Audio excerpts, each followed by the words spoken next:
मैं, अम्मी और मेरा छोटा भाई बाहर बैठे चाय पी रहे थे कि भाई और भाभी के कमरे से लड़ाई झगड़े की आवाज आने लगी। ये सुनकर हम सब चौंक पड़े क्योंकि भैया और भाभी की शादी को सिर्फ चंद दिन ही हुए थे।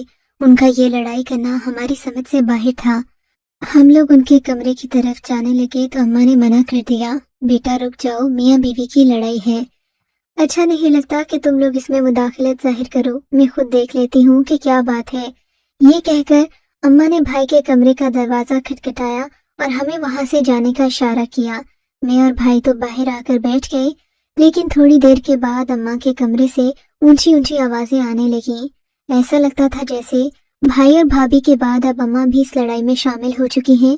अब हमसे रहा नहीं गया, हम उठकर अंदर गए। देखा तो अम्मा भाई को समझा रही थी, बेटे अगर नगीन इस घर के लिए कुछ करना चाहती है तो तुम क्यों इसे रोक रहे हो? वो इस बात की खुद जिम्मेदारी ले रही है। ऐसा गांव की औरतें कम ही करती हैं, तो फिर तुमको क्या मसला है? वो भाई को समझा रही थी। मैं और भाई समझ गए थे कि क्या मामला है। थोड़ी देर के बाद अम्मा बाहर आई। इन्होंने हमें बता भी दिया कि बात क्या थी।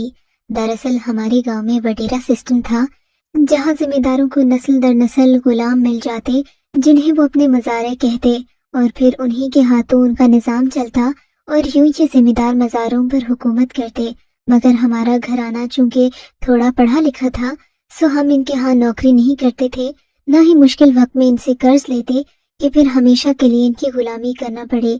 हमारी भाभी भी दूसरे गांव से आई थी, जो कि थोड़ा मॉडर्न था और इन लोगों को भी जमाने का शऊर आ चुका था। तभी भाभी को जिम्मेदारनी ने सिर्फ इतना कहा कि वो उनके घर में नौकरों की देखभाल कर ले, यानी कि उनकी निगरानी में नौकर काम करें तो वो इन्हें माकूल मुआवजा देंगी।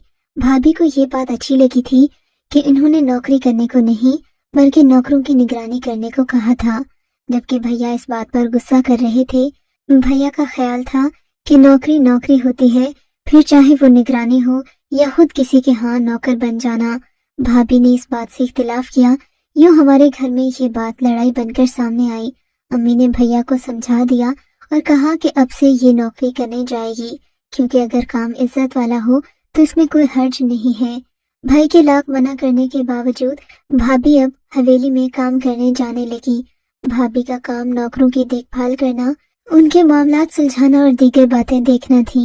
इसके बदले में जिम्मेदार ने उन्हें 15,000 रुपए नकद देती, हालांकि बाकी नौकरों की तनख्वाहें 8 या 7,000 रुपए थी।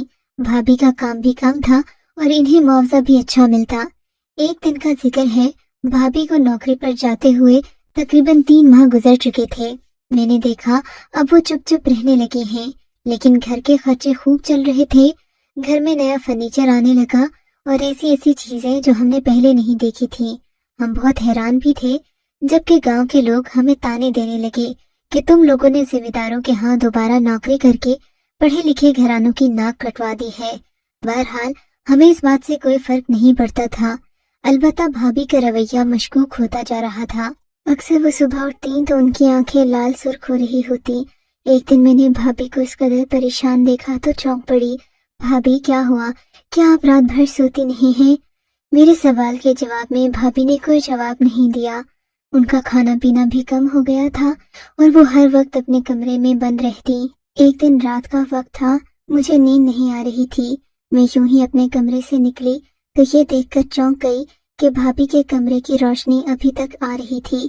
आज भाई भी घर नहीं थे। मैंने जाकर भाभी के कमरे के बाहर देखा तो वाकई में उनके कमरे से रोशनी आ रही थी। उनके कमरे की लाइट अभी तक ऑन थी और वो बैठी हुई किसी काम में मसरूफ थी। ये देखकर मैंने भाभी के कमरे का दरवाजा खटखटाया। तब वो यकदम चौंक कर पीछे मुड़ी और हाथ में जैसे कुछ छुपाते हुए उठ खड़ी हुई। इनको बाहर का मंजर सही नजर नहीं आ रहा था। फिर इन्होंने कमरे की रोशनी बुझा दी। तब बाहर खड़ी मैं नजर आई तो मुझे हल्की सी आवाज में बाहर जाने का कहा। मैंने भी मुनासिब नहीं समझा कि इस वक्त उनके कमरे में जाऊं। वापस अपने कमरे में आकर लेट गई, मगर भाभी की ये बात मुझे समझ में नहीं आई थी कि वो रात देर तक क्या कर रही थी। अगले दिन भी ऐसा ही हुआ। मुझे भाभी के कमरे से रोशनी सी महसूस हुई। मैं कल की वजह से आज भी यही समझ कर गई थी कि भाभी जरूर कुछ न कुछ काम कर रही हैं, वरना अभी तक वो सो चुकी होती। यही सोचकर मैं दोबारा उनके कमरे में गई। देखा तो भाभी किसी काम में मसरूफ थी और उनकी पुश्त दरवाजे की तरफ थी। मैंने अब की बार दरवाजा बजाया। भाभी ने कोई जवाब नहीं दिया। फिर मैंने सोचा कि ज्यादा शोर शराबा करने से अच्छा है कि मैं वापस अपने कमरे में लौट जाऊं, वरना आवाज सुनकर अम्मा और भाई भी आ जाएंगे, फिर खामखा तमाशा बनेगा। मैं अपने कमरे में तो आ गई थी, मगर मेरे दिल में तजस्सुस सा था कि भाभी रात को जागकर ऐसा क्या काम करती हैं जो वो दिन में नहीं करना चाहती। मिलाकर मैंने जहन में एक तरकीब सोच ली और अगले दिन भाभी जबकि काम पर जाने ही वाली थी तो मैं उनके कमरे की तरफ गई, मगर ये जानकर मुझे हैरत का झटका लगा कि भाभी ने मेरी तरफ गुस्से से देखा और फिर अम्मा को बुलाने लगी। अम्मा को इस आवाज में पुकारा कि मैं भी डर गई। अम्मा आकर बहू से पूछने लगी तो भाभी ने मेरी शिकायत कर डाली। अम्मा, अपनी बेटी को समझाओ, ये रोज रात को मेरे कमरे में आकर झांकती है। देखो, इसे जरा तमीज नहीं कि एक शादीशुदा औरत के कमरे में झांकना बुरी बात है। अम्मा ने ये देखा तो मुझे ही पीटने लगी। तुझे क्या जरूरत पड़ी है अपनी भाभी के कमरे में ताक झांक करने की? शर्म नहीं आती? अम्मा मुझे पीटने लगी, जबकि मैं अम्मा को बताना चाहती थी कि भाभी हम सब से छुप छुप कर कोई काम करती है। खैर, मैं खामोश हो गई क्योंकि घर में किसी को मेरी बात पर यकीन नहीं था। भैया को गए 2 दिन गुजर चुके थे। तीसरे दिन हमारे घर में एक फोन आया जिसने हम सबको बेचैन कर दिया। ये कॉल अस्पताल से आई थी। हमारे भाई का एक्सीडेंट हो गया था, जिसके नतीजे में वो हॉस्पिटल पहुंचा दिए गए थे। भाभी बहुत परेशान थी। अम्मा का तो सांस नहीं आ रहा था। हम सब लोग अस्पताल भागे। हैरत की बात ये थी कि भाभी उस वक्त भी अपना कमरा छोड़कर नहीं गई। इन्होंने काफी देर ढूंढने के बाद अपने कमरे को एक मोटा सा ताला लगाया और फिर हमारे साथ अस्पताल आ गई। हमारी तो जान ही निकल गई थी कि भैया का एक्सीडेंट होने के नतीजे में उन्हें हड्डियों की माजूरी हो गई थी। अब वो चल फिर नहीं सकते थे और नकली टांग लगाए जाने में अभी काफी वक्त दरकार था। हम तो भाई के इस सदमे से बेहाल थे और भाभी भी बहुत परेशान थी। भाई को 1 हफ्ते के बाद अस्पताल से डिस्चार्ज कर दिया गया। जख्म इस कदर ज्यादा थी कि भाई पट्टियों में बंधे हुए थे। भाभी का हौसला ऐसे में टूट गया। वो दिन रात मेहनत करने लगी। ऐसे में भैया चिड़चिड़े भी हो गए थे क्योंकि वो हर वक्त एक ही कमरे में बैठे रहते। हमारे लिए भी भैया की बीमारी किसी मुसीबत से कम नहीं थी। एक तरह से हम भाभी के मोहताज हो गए थे, जबकि भाभी का रवैया पहले से भी ज्यादा मशकूक हो रहा था। एक दिन मैं रात को उठी तो देखा भैया की आवाजें आ रही थी। उनको पानी चाहिए था। जबकि मैंने जाकर उनके कमरे में देखा तो भाभी कमरे में मौजूद न थी और कमरे का दरवाजा खुला हुआ था। क्या हुआ भैया, भाभी कहाँ है? मैंने हैरत से पूछा। वो पानी लेने गई थी, अभी तक नहीं आई, पता नहीं कहाँ चली गई, भैया बेबसी से बोले। मैंने जाकर किचन में देखा तो भाभी वहाँ नहीं थी। मैंने खुद ही पानी गर्म करके भैया को ला दिया और भाभी के मामले में परेशान होकर इधर उधर देखने लगी। भैया ने मुझसे भाभी का पूछा तो मैंने टाल दिया। सच तो ये था कि वो घर में कहीं भी नहीं थी। मैं हर जगह ढूंढ आई थी मगर भाभी का नामो निशान नहीं था। भैया बेचारे तो उठ नहीं सकते थे। दवा के सेरे असर थोड़ी ही देर में सो गए थे। सारा घर घूम फिर कर जब मैं अपने कमरे में आने ही लगी थी कि मुझे बैरूनी दरवाजे पर एक खटका सा महसूस हुआ। मैं दौड़ती हुई बैरूनी दरवाजे के पास पहुंची तो ये देखकर मेरी हैरत की इंतहा न रही कि वहां से भाभी अंदर आ रही थी। भाभी, आप इस वक्त कहाँ गई थी? मैंने सख्त लहजे में पूछा, क्योंकि अब भाभी की हरकतें बर्दाश्त करना मेरे बस की बात नहीं थी। मगर भाभी उल्टा मुझे जवाब देने के मुझ पर ही गुस्सा करने लगी। मैंने देखा कि उनके हाथ में एक सुर्ख रंग का कंबल था। भाभी, ये क्या है? मैंने जब भाभी से सवाल किया तो वो सटपटा कर रह गई। कुछ नहीं है, अपने काम से काम रखा करो, समझी तुम? नहीं भाभी, हम सब इस घर के फर्द हैं। मेरा हक बनता है कि मैं आपसे पूछ सकूं कि आखिर आप रात के इस वक्त कहाँ गई थी, वरना मैं भैया को शिकायत लगा दूंगी। मेरा ये कहना ही था कि भाभी ने वावेला शुरू कर दिया। इस सब हंगामे में अम्मा और भाई भी बाहर आ गए। भाभी ने चीख चीख कर इल्जाम लगाया कि मैं रात के वक्त किसी से बाहर मिलने जा रही थी कि भाभी ने मुझे पकड़ लिया और ये कि मैं इस घर की इज्जत नीलाम कर रही थी। भाभी के मुंह से ये इल्जामात सुनकर मेरी तो आंखों के आगे अंधेरा छा गया। भाई तो होते ही जोशीले हैं। भैया ने मुझे चुटिया से पकड़ा और मारना शुरू कर दिया। ये देखे बगैर की गलती किसकी है, जबकि अम्मा भी मुझ पर ही पल पड़ी, सिर्फ इसलिए कि मैं गैर शादीशुदा थी और भाभी की शादी हो चुकी थी तो मुझ पर हर किस्म का शक किया जाने लगा। मैं इस मामले में बहुत रोई पीटी, سب سے منتیں کی کہ اس میں میرا کوئی قصور نہیں، مگر کسی نے میری بات نہ سنی۔ میں نے بھابھی کے سرخ کمبل کی طرف بھی سب کا دھیان بٹانا چاہا، مگر کسی نے اس طرف توجہ نہیں دی۔ سب نے یہی کہا کہ غلطی تیری ہوگی، تو رات کو اس وقت باہر کیوں جا رہی تھی؟ میں سب کو کیا جواب دیتی؟ سرخ کمبل والی بات پر کوئی یقین نہیں کر رہا تھا، جبکہ بھابھی بڑی چالاکی اور مہارت سے وہ کمبل لے کر اپنے کمرے میں چلی گئی۔ میں دیکھتے ہی رہ گئی اور بھابھی کو کسی نے کچھ بھی نہ کہا۔ چند دن گزرے نہیں تھے کہ بھابھی نے گھر میں میری شادی کا شوشہ چھوڑ دیا۔ کہنے لگی کہ یہ لڑکی بہت باغی ہو گئی ہے، ہاتھ سے نکلی جا رہی ہے، اس سے پہلے کہ یہ کوئی گل کھلائے اسے کسی نہ کسی کھونٹی سے باندھ دینا چاہیے۔ بھیا اور امی تو پہلے ہی میرے خلاف ہو گئے تھے، انہوں نے بھابھی کی بات پر لبیک کہا اور میرے رشتے کی تلاش شروع کر دی گئی۔ رو رو کر میرا برا حال تھا۔ ویسے شادی ہوتی تو مجھے کوئی اعتراض نہیں تھا، مگر یہ شادی سزا کی طرح مجھ پر مسلط کی جا رہی تھی۔ ان دنوں بھابھی کی خوشیاں عروج پر تھیں۔ وہ بازار جاتی اور ڈھیروں کپڑے خرید کر لاتی، کہتی کہ میں اپنی نند کی شادی کی تیاریاں کر رہی ہوں، جبکہ ابھی تک رشتہ بھی نہیں ملا تھا۔ بلاخر ایک ہفتے بعد ہی ایک معقول گھرانے میں میرا رشتہ طے کر دیا گیا۔ بھابھی سب سے بہت خوش تھی، کیونکہ اب ان کے کام میں دخل اندازی کرنے والا کوئی نہیں تھا۔ ادھر میری شادی کی خبر میرے خاندان میں پھیل چکی تھی، گھر میں مہمان آنے لگے۔ تب بھابھی تنگ پڑ گئی۔ اس نے اپنے کمرے کو اور بھی زیادہ محفوظ بنانے کے لیے درمیان میں ایک پردہ لگا دیا۔ اب بھابھی اپنا وہ سرخ کمبل اس پردے کے پیچھے چھپا کر رکھتی اور کسی کو اس کے پاس نہ جانے دیتی۔ بھیا کی معذوری کے باعث بھی گھر میں مہمانوں کی آمد و رفت لگی رہتی، ان کے ساتھ بچے بھی ہوتے۔ بھابھی ہر وقت چوکنی رہتی، اس بات کا خیال رکھتی کہ کوئی اس کمبل کو ہاتھ نہ لگاتے۔ اب مجھے بھی بھابھی کی کمزوری سمجھ آ گئی تھی۔ وہ سرخ کمبل کو بچا بچا کر رکھتی، کوئی اسے ہاتھ لگاتا تو اس پر چیخ پڑتی۔ میں نے ایک دن سب کے سامنے پردہ ہٹایا اور کمبل لے جانے لگی کہ بھابھی مجھ پر جھپٹ پڑی۔ اسے ادھر ہی رکھو، تم کیوں ہر وقت اس کمبل کے پیچھے پڑی رہتی ہو؟ یہ میرے شوہر کے استعمال کا ہے، اسے یہیں رکھ دو۔ بھابھی امی کمبل مانگ رہی ہیں، میں نے معصوم صورت بناتے ہوئے کہا تو بھیا بولے، یہ کمبل تو تم نے آج تک مجھے بھی نہیں دیا، لے جا رہی ہے تو لے جانے دو، تھوڑے ہی دن کی تو مہمان ہے بیچاری۔ بھیا کی بات سن کر بھابھی کا رنگ فک ہو گیا۔ نہیں رکو گڑیا، میں تمہیں اور کمبل دیتی ہوں۔ اب کی بار وہ نرمی سے بولی۔ مجھے ان کی یہ بات سمجھ نہیں آئی۔ خیر انہوں نے مجھے ایک اور کمبل تھما دیا۔ میں وہ لے کر کمرے سے باہر تو آ گئی، مگر میرا تجسس اب عروج پر تھا۔ اسی کمبل کی وجہ سے تو بھابھی نے مجھ پر الزام لگایا تھا اور اب مجھے دوسرے گھر میں زبردستی بھیجا جا رہا تھا۔ میں نے بھی ہمت نہیں ہاری، سوچ لیا کہ اس کمبل کا تو راز جان کر ہی رہوں گی۔ لیکن اس سب کی نوبت نہیں آئی۔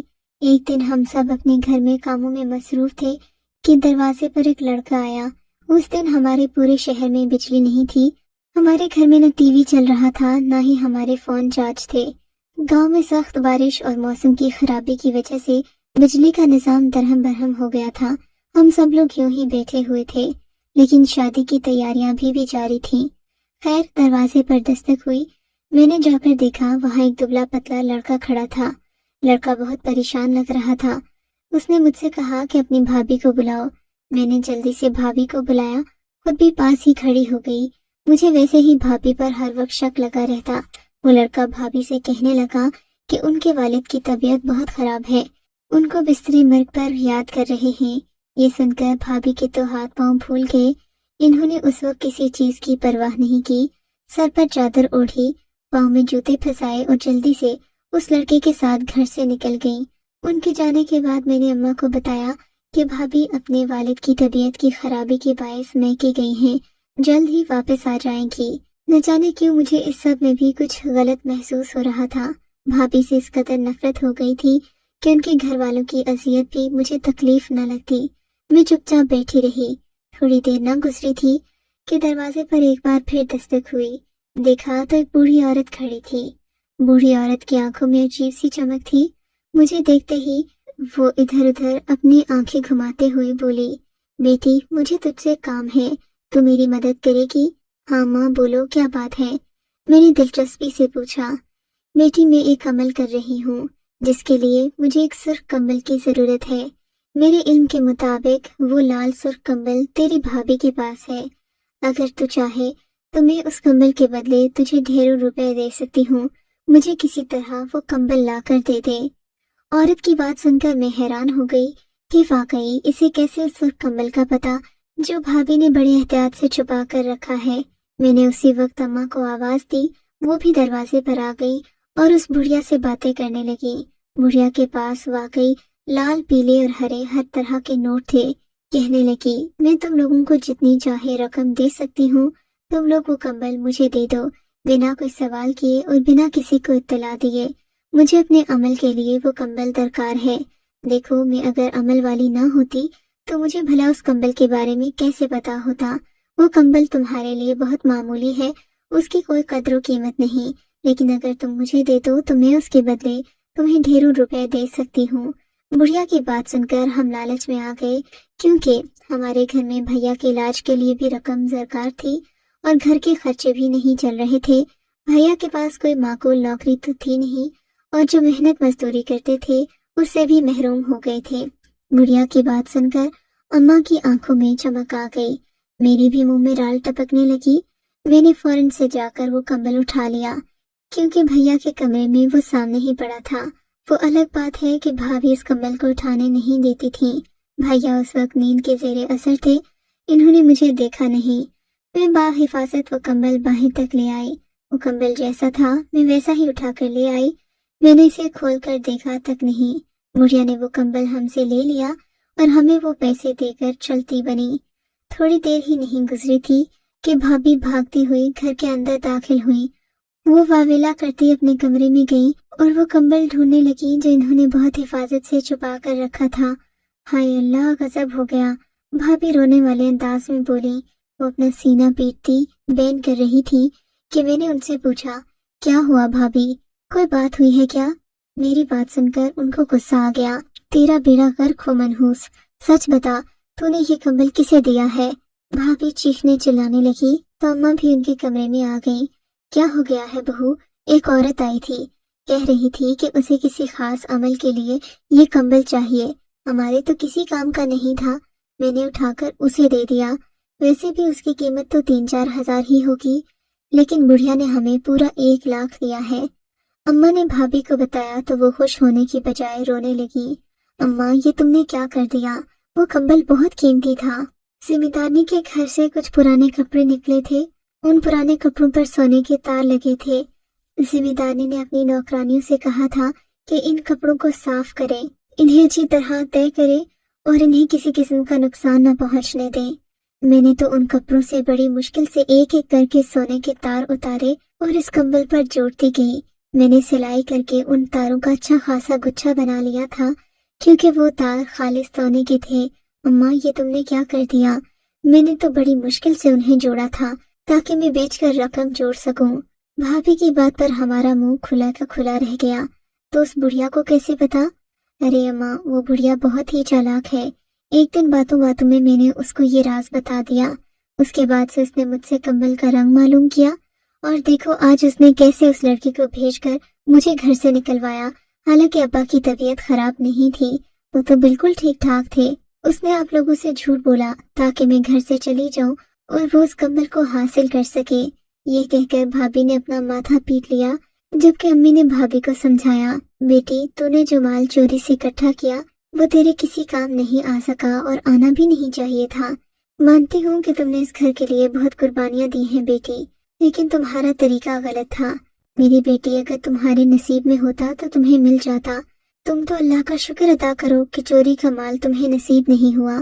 اماں نے بھابھی کو سمجھایا۔ کچھ عرصے بعد بھابھی نے وہ نوکری بھی چھوڑ دی، کیونکہ انہیں احساس ندامت نے آ لیا تھا کہ وہ ذمہ داری کے ساتھ بددیانتی کی مرتکب ہوئی تھی۔ مگر 1 لاکھ روپے کی رقم جو اس بڑھیا نے ہمیں دی تھی، اس سے ہم نے بھائی کو دکان کھول کر دی، جو اب ماشاءاللہ اچھی چل رہی ہے۔ ہمارے گھر کا گزر بسر بھی ہو رہا ہے، مگر ہم خدا کے شکر گزار ہیں کہ اس نے ہمیں حرام راستے سے بچا لیا۔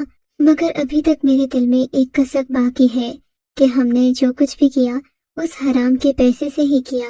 اگرچہ بڑھیا نے ہم سے وہ کمبل خریدا، کم قیمت میں خریدا، مگر ہم نے بھیا کی دکان تو انہی پیسوں سے بنائی۔ آپ کا اس بارے میں کیا خیال ہے؟